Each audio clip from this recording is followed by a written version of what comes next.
Hi, I'm Douglas Taurel. I'm an actor and I'm a filmmaker, and I want to share a few lessons that I think every first-time director should know, and that will serve you really well on your first project.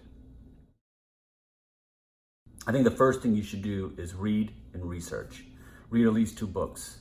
Use the books as mentors. There's a level of experience that you just don't have as a first-time director. And by reading a few books, you get so much information on things to do and things not to do.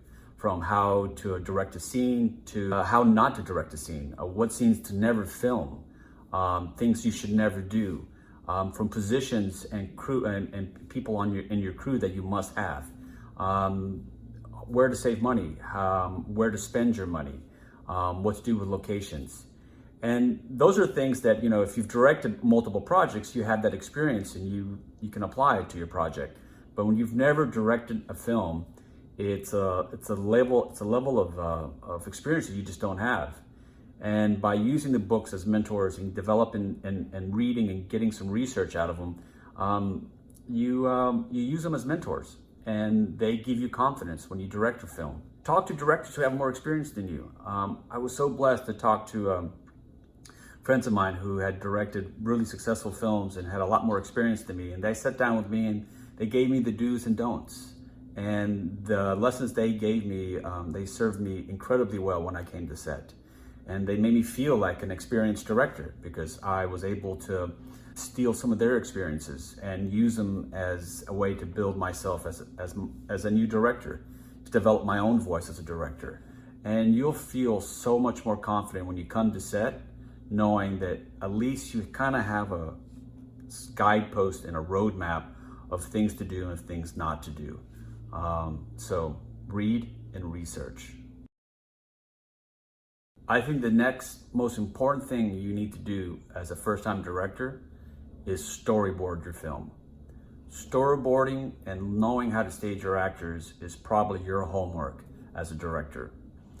And storyboarding doesn't have to be really complex. It could be like stick figures.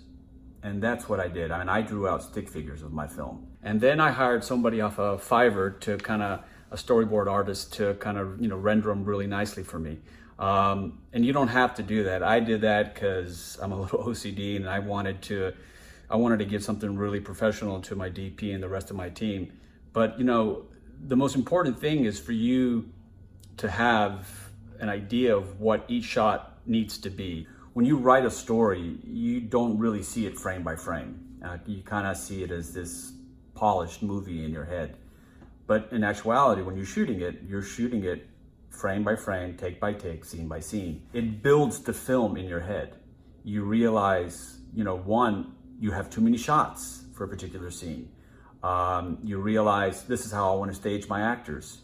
This is where I want to move my actors. Storyboarding is just critical in developing your language and how you're going to speak to your DP, how you're going to speak to the rest of your team, how you're going to speak with your actors. Because when you storyboard your film, it keeps building your confidence as a first-time director because you know your film, but it also tells you how to stage your actors, where you want them at. Your actors want you to know that you know where to put them at. You want to come to set saying, this is how I want to shoot the scene, and this is where I want the actors to come from. And you want to be flexible and you want to be able to change things up if things don't work. But you need a starting base. And that visual language of storyboarding your film allows you to talk to your DP on how you want to shoot your film. And he can use his expertise and give you suggestions on camera lenses, on dolly shots, on simplifying a shot.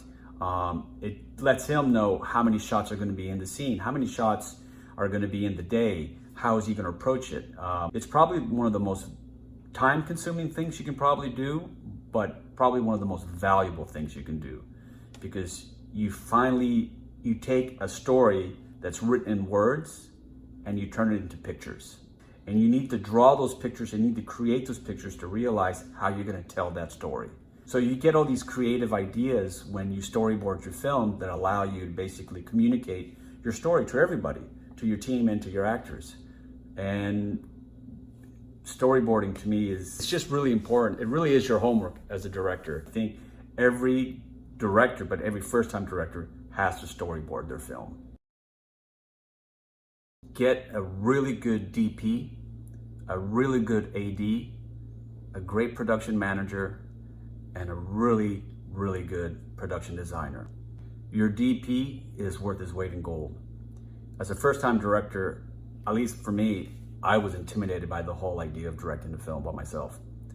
Like I said, I had a lot of experience as an actor, but there's a lot of technical things about directing a film that you just don't know. Like specifically the camera, the lenses. I would get kind of freaked out about what lens do I use for what shot, and if I want my scene to look like this, which is a Y, what lens do I need to know that? But your DP takes care of a lot of the technical things that you just don't have, that you don't know, and they support you, and they support the story in so many different ways. They give you suggestions. They're creative. They're incredibly creative in how they shoot the scene, how they light the scene.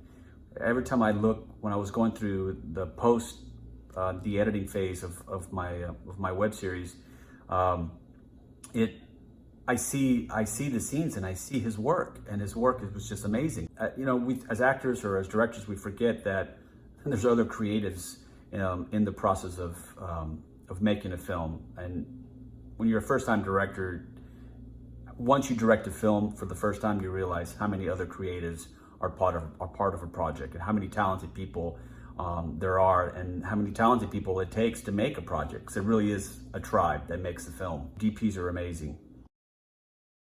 Get a really good AD. A good AD is the taskmaster of your film, and they take care of all the logistics that you can't focus on. And you need an AD who is responsible, punctual, who has follow through, who can get things done, who has experience in being professional. Obviously your budget is going to be limited as a first-time project and a first-time director, but there are people out there who are professional and who want to be ADs and who can do the job. So get a good AD.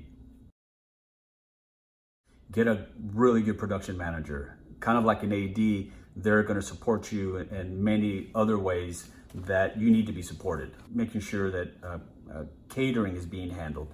And you think, I'm just going to, give everybody a bunch of granola bars. You do that for about 3 days, and by the 4th day, you're going to have mutiny on your set. You need to feed your crew and your actors. And as a first-time director, you've got so much on your plate that you can't be worrying about, ordering burritos and tacos for people. A good production manager is going to make sure that lunch is always on time. There's water on set when you need it. There's coffee in the morning. These little things allow you to focus on what you need to get done, and they're vital for a project. And I got that information from a director who gave me his time and said, make sure you get a good PM. Your PM is critical. Make sure that they know what they're doing, because if you get a bad PM, it could be really difficult for your project. And then get a good production designer.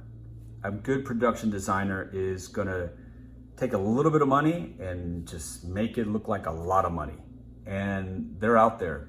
And we had a production designer that made our set for Landing Home look like just this full studio Hollywood production.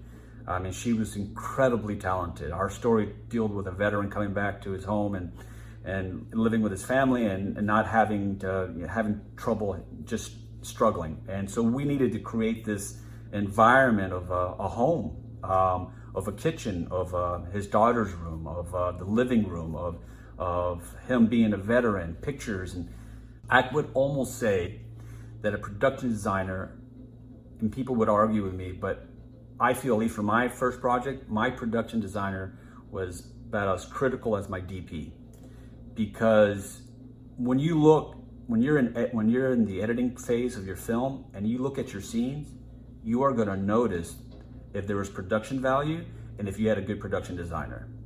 If you look at a scene and you're like, wow, that scene looks great, and you like the way the props are, and you like the way the books were stacked and the way the picture was hanged and the way there was a plant there, that's all production design.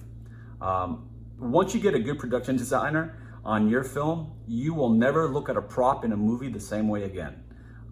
You know that when you watch your TV show and you watch a film, that coffee cup that happens to be on the desk was put there for a very specific reason. So get a good production designer. They're incredibly valuable. You need to interview every single person you bring on your team. You need to know that you can work with that person, that you guys are going to gel. And you need to make sure that they see your vision and that they understand that it's your story. People are going to come on with different ideas and different visions, and they're not going to mesh with what you want.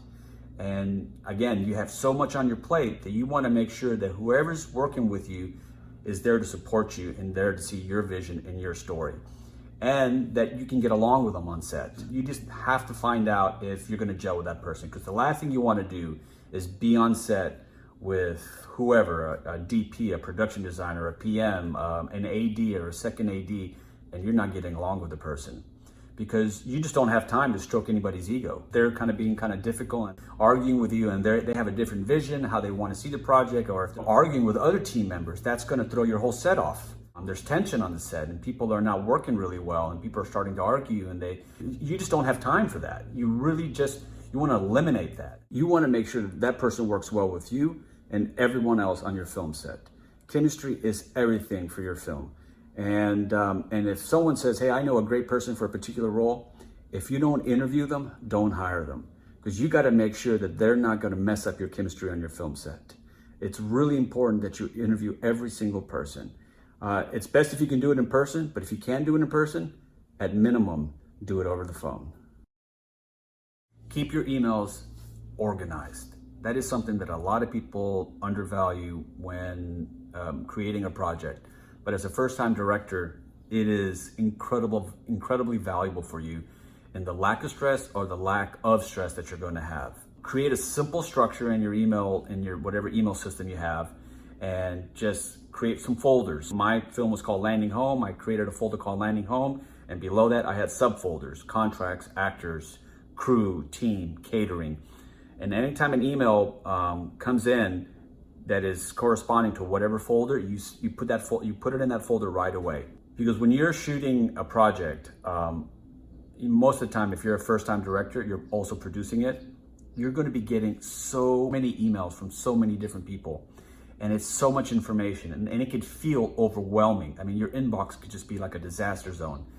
And you need to be able to access that information quickly and efficiently when you need it. So by just filing those emails away in the appropriate folders takes stress away, because you know where things are at. You know where your information is, and it keeps it clears your mind, it clears your head, which allows you to focus on the things that you need to focus on. Keep staying organized with your emails will serve you incredibly well when you're shooting a project. When we were shooting Landing Home, on the first day of shooting, our sound guy didn't show up. He kind of basically just decided to not show up. So we had to scramble. And so staying calm, my AD had some recording device, and we recorded the scene with what we could. I kept pushing through the scene. I didn't tell the actors what was going on, but I went to my folder structure from when I was hiring a sound person, and I was looking at my email structures and my emails that had come in, and I was basically reaching out to other people who had applied for the job that I had not given the job to. And I was able to do that efficiently and quickly.